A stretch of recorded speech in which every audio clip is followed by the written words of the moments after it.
How's everybody doing? And welcome back to New York 1-to-1.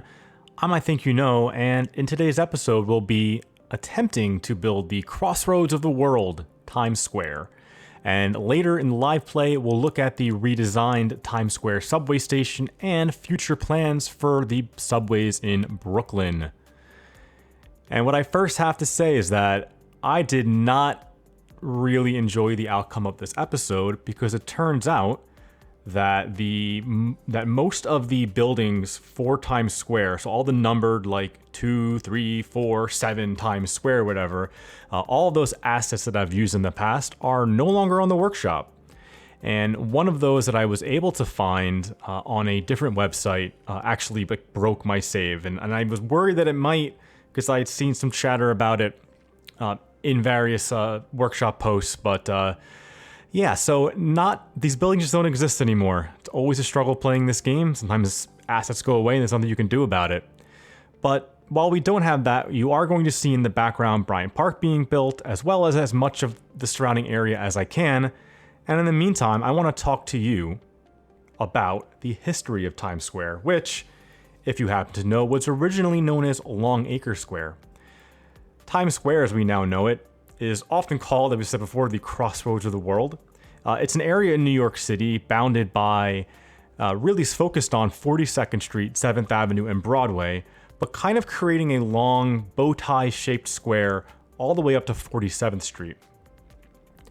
It was originally known, as I mentioned, as Longacre Square until the New York Times moved into the area in 1904. Originally into what we now know as One Times Square. That's the building where the ball drops. That building, without it being covered in billboards, is a nice building from its time. Of course, the New York Times now operates out of a much taller skyscraper on 8th Avenue, which I plan to build. I have it. I don't think I put it down this episode, but we'll put it down sometime else. So it was originally named Longacre Square because this area in the late 1800s actually focused on the horse carriage industry, which is also what that part of London was called. New York and London have so many connections like that, given the influence and how similar the cultures are. But what happened in the early 1900s is that the New York Times moved into what is now One Times Square, and the area started seeing this massive subway station being built, and it started seeing theaters, concert venues, hotels being built as Lower Manhattan kind of filled up with people. So the noisier entertainment districts moved uptown. And that was a really great thing, especially after the First and then Second World Wars. This area became one of the hot spots of New York. It was the place to go and do things and have a good time and enjoy yourself. After the war, unfortunately, as much of New York did, it began to decline. So particularly in the 60s and 70s, as much of New York declined, the Times Square area declined massively. It became an area full of peep shows, full of various unsavory types of people whose descriptions, if I gave, I might get demonetized, so I won't do that. But it really picked up a very negative reputation. Of course, it's a very valuable spot, though. It's near transit. It has both the Penn Station and Grand Central not that far away, and a massive subway station. So it started seeing a lot of build-up with backing from the city in the 80s and 90s. You saw things like the Marriott Marquis Hotel being built, various office buildings, and generally just trying to clean things up a little bit. But that really accelerated in the early 90s when Rudy Giuliani became the mayor of New York. Now, he's a very controversial figure in New York history, and I think we'll maybe dig deeper into him another time. But I'm very much not a fan of his, and am delighted to see how far he's fallen in recent years with his involvement in GOP politics, and particularly with President Trump. But I dislike a lot of people dislike what he did to Times Square, and essentially the term you hear a lot is that he Disney-fied Times Square, and in a lot of ways that's like not even exaggerating, it's literal. You know, when you go into Times Square, you can see various people in costumes, often Sesame Street characters or Disney characters walking around Times Square. And I think that kind of feeds into the reputation that it has these days with New Yorkers. It's a place, as myself as a New Yorker, that I never want to go. I once went down there to meet friends for dinner, only to realize that those plans were actually at a different location uptown. And I wasn't mad about being late to dinner or having to shuffle around. I was mad that they made me go to Times Square for no reason. I'll go there for a good reason. If I got friends who are in the area and that's the only place they're going to be, fine. But it's a place that New Yorkers avoid. It's busy, it feels hostile, it's been partially pedestrianized, but not fully pedestrianized, so it still feels very unsafe with cars and taxis and carriages and pedicabs, and now everybody is on bikes and e-bikes and scooters. It's mayhem, it's bedlam. I really wish they would pedestrianize the whole area, maybe tone down on some of the panhandling and the characters. And listen, I get that people are trying to make a living and that there's people and there's tourists there, but unfortunately, it's also been an unsafe place at times. There's been several incidents, I think in the 20 plus years since 9/11 that have happened there, where there's been people run over by cars and shootings and just that general fear, because it does, even as a New Yorker who's used to crowds and used to being busy, it's a very overwhelming place to be. So if you do visit New York, definitely go and see it. I think it's important. There's a lot to see. Go see a Broadway show. That's always a good time, but then leave. Like, don't stay there very long. It's not really worth your time. There are so many other better places to be. But when I often talk to tourists about this, they often, their hotels are in this area because there are so many hotels in this area. And I say, that's great, because all the subway lines are there. You have all these subway lines running through Times Square, and then a few blocks away at Grand Central as well, you have a bunch of other lines. Bryant Park has a bunch of subways as well. And just get anywhere else in the city. Use it as a hub, use it to get around, but for visitors, for actual New Yorkers, it is just not a place I enjoy going to. I don't think anybody really enjoys Midtown in general. I think Midtown overall has a bad reputation, but this kind of central part of Midtown, to me, is the worst. North Midtown feels too quiet and barren and touristy in certain parts and like too hoity-toity in other parts, and the lower parts of Midtown can often feel seedy and crowded, but Times Square is all that put together. It absolutely takes the cake. But that's enough of me complaining about it and telling you why it's bad.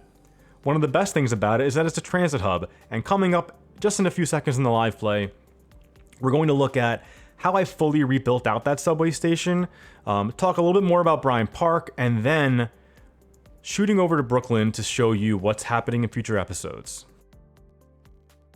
All right, and we're back here in the live play. Now, as I probably alluded to during the time lapse, a little bit disappointed in the overall outcome of this build.